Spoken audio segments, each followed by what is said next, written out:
I just hit 1,000 subscribers. What's happening, people? My name is Robbie, and as I've just mentioned, I have hit 1,000 subscribers. This was obviously my target for last year, but better late than never, I suppose. So today's video is slightly different than my typical videos about investing in finance. This video is a Q&A. I just thought it would be interesting for the people who follow me on TikTok, Instagram and YouTube to learn more about me, I suppose. So I posted on Instagram a few nights ago telling people to ask me questions, and they did. And I've also taken some questions that have been asked recently on TikTok and decided to make a full YouTube video on it where I could maybe expand on some answers rather than just replying on TikTok with a 1-minute video. So I'm not going to hold the video up any longer, I'm going to get straight into the questions. Question 1. What part of Scotland am I from? I'm from West Lothian. I've lived here my whole life. Primarily Livingston, but I also have lived in Bathgate for a few years as well. Question 2. How big is your... Come on. Really? Not very big. This one's a two-parter.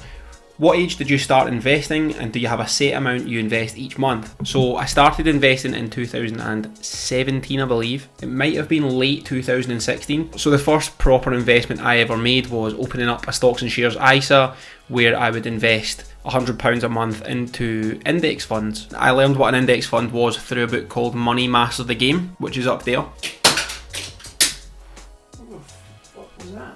This book right here by Tony Robbins. As you can see, it's pretty large, 600 odd pages, but a very good book, and the first book I ever read specifically about investing rather than just business and entrepreneurship. And to be honest, the main premise of that book is invest in index funds. That's pretty much what it boils down to. Pay attention to your asset allocation and invest heavily in index funds, and your investments will match the market, which will continue to go up, ideally. After I started to invest in index funds, I then moved on to cryptocurrency and started investing in Bitcoin and Ethereum. This was in 2017, and since then I've then moved on to individual stocks, other cryptocurrencies, REITs, and even 2 crowd-funded startup style investments. With regards to how much I invest per month, it changes. I think all in over cryptocurrency, index funds and general stocks, I think I probably invest £400 or £500 a month, but then some months I might make more money than others, and then I'll invest a little bit more on top of that. But I try to make sure I'm at least,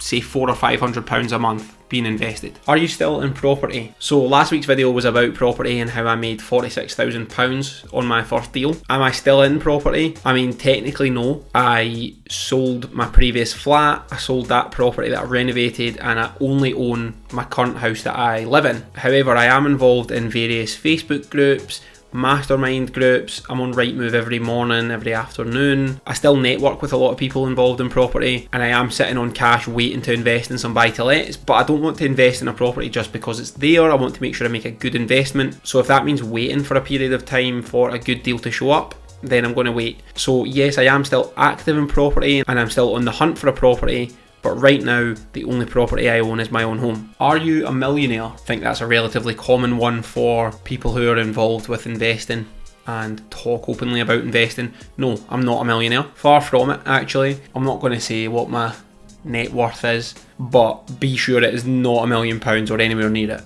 However, my target is by the time I'm 30, in March 2024, I would like to have £1 million in assets. So that's through stocks and shares, cryptocurrency, property, cash, alternative investments like watches, whiskey and things like that. But you can get to £1 million through property a lot quicker than other means because you can leverage your money. So if you want to put 25% deposits down on properties to have £1 million in property, you only need £250,000. So I'd like to be able to say I have £1 million in assets in the near future, and then I'll work on becoming a millionaire in terms of actual equity as well. But as it stands just now, no, I am not a millionaire, and no, I'm not even close, to be honest. What was your first car? I've spoke about this a few times before on TikTok. My first car was a Rover 25. It was a silver champagne type colour. I don't even remember what year the car was. I didn't buy it. I was lucky enough that my mum gave me it. So when I passed my driving test, I was still an apprentice, was making £666 a month, or maybe by the time I got the car I was actually making £850. Either way, I wasn't being paid very well. And when I passed my driving test, my mum had this little Rover 25 and she didn't really use it. She didn't drive very often, so the battery was dead in it and there was a few problems with it.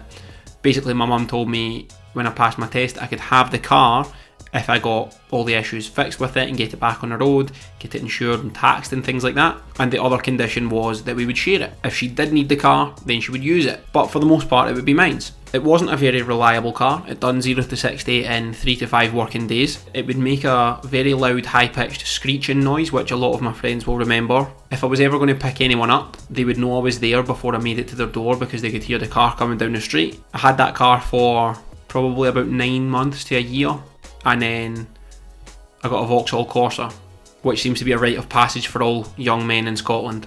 Either that or a Fiesta. What do you think about Costco? So I don't really understand the question.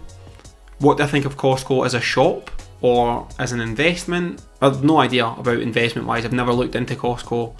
Is Costco a public company that you can invest in? I have no idea. I'm going to check actually.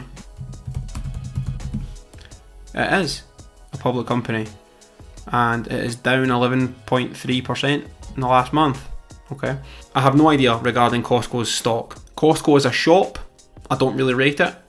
I have had a Costco card before and it costs pretty much nothing really, but often I would go to Costco, which isn't close enough to my house for it to be worthwhile. I would go there and I would find deals on things that were the same deals that you would get in Asda and Tesco and places like that, which were around the corner and didn't need a membership card for. So Costco, I don't really rate it, I don't get it. The pizzas are nice, but anytime I've went to Costco, I've just found myself filling my trolley with rubbish because it's there. So Costco gets a thumbs down for me. I hope that's what you were asking. What age are you? I'm 28. As I mentioned, I'm going to be 30 in 2 years, so turned 28 in March. And yes, I am aware, as most people say, they didn't think I was as old as I am. Typically, up until probably lockdown, I did get ID'd on a regular basis for alcohol, occasionally for energy drinks, scratch cards, lottery tickets, just random stuff like that you have to be 16 for. 25 years old and I was getting ID'd for that, so I'm hoping it's going to benefit me when I'm 40. Hopefully I'll look 30.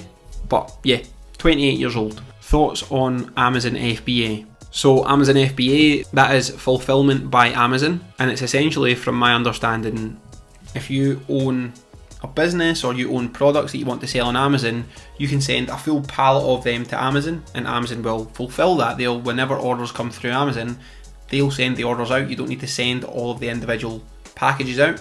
The thing with fulfillment by Amazon is big companies use it. It is a tried and tested business strategy. What I tend to see online and in social media is this process of finding a product on Alibaba, for example, putting your own logo on it and then selling it on Amazon, finding the niche products. I don't know enough about that. There's a lot of courses and it all seems a bit gimmicky, but it's definitely a legitimate business strategy in general. Whether that market is oversaturated and just finding random items on Alibaba and selling them, I think it might be oversaturated. But if you're an established company with your own products and you're just looking for another avenue to sell them, it seems like a good idea. I could be a mile off though. Do you own any NFTs?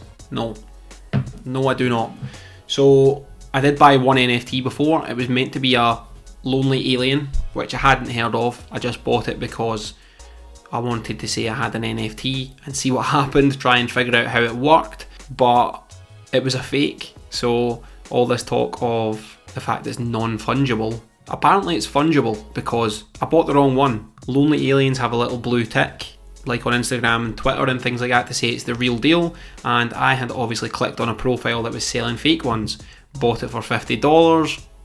I mean, I own the fake one, but I've no idea where it is. I don't know. After that, I decided it wasn't for me, and I'm glad, because I think in general the whole NFT thing is scammy. I think it's a bit Ponzi scheme. There's definitely a lot of legitimate use cases for NFTs, and there's obviously a lot of legitimate projects, but there is also a lot of cash grabbing. I'm seeing people with a few thousand subscribers. It's like someone like me selling tweets as NFTs. Like I could sell one of my TikToks as an NFT to someone for $500. It's scammy.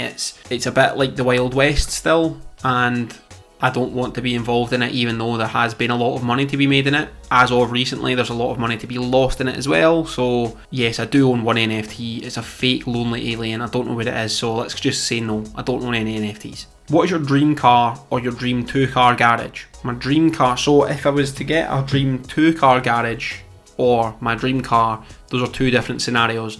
My dream car would probably be something insane, like a Bugatti Chiron, a Koenigsegg, or something insane like that. Probably a Bugatti Chiron if I had to choose one car. However, if I'm looking at a dream 2-car garage, it would be a performance car and a more functional car. I have a dog, so I wouldn't want to put him in a Lamborghini, for example. Maybe a Lamborghini Huracan Performante or an STO and a Mercedes G-Wagon for taking the dog places and having a kind of normal car, maybe a Range Rover. It would definitely be a big 4x4 and a supercar, maybe a GT3 RS. It's a difficult question. 2-car garage, G-Wagon. A G-Wagon and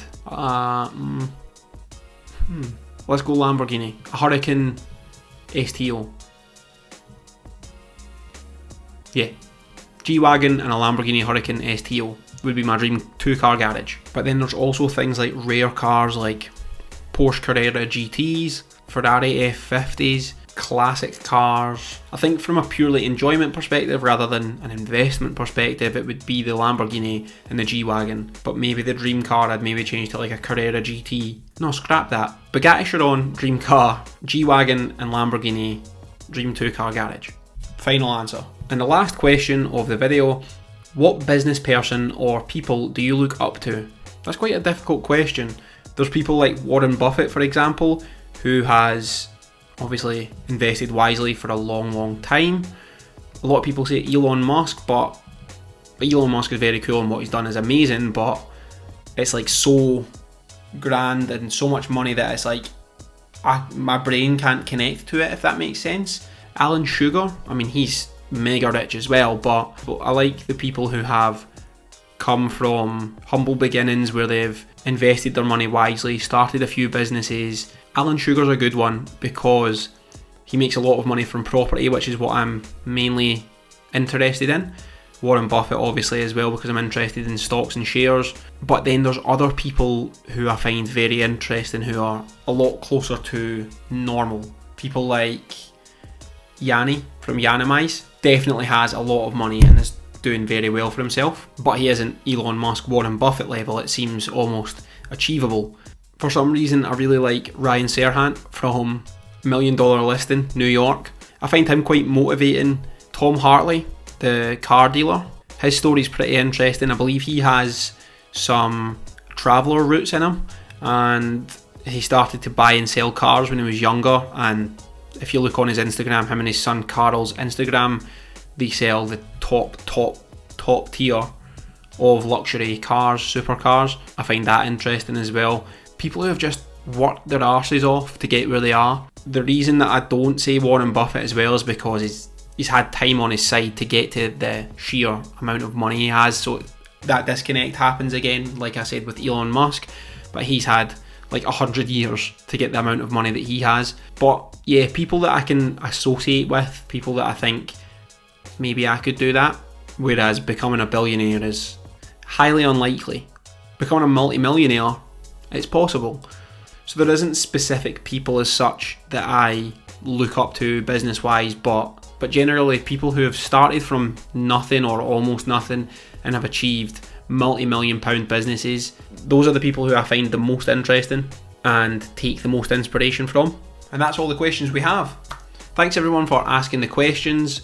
I feel like Luke Bennett from TikTok, what is it he says? There you go, mate. Thanks for the question. Keep in the question, guys, the Q&A section of my profile, and I'll keep answering them for you guys in videos like this if you enjoy this content. So yeah, thank you everyone for the support. I do appreciate it off every single one of you. And yeah, bye everyone. Take it easy.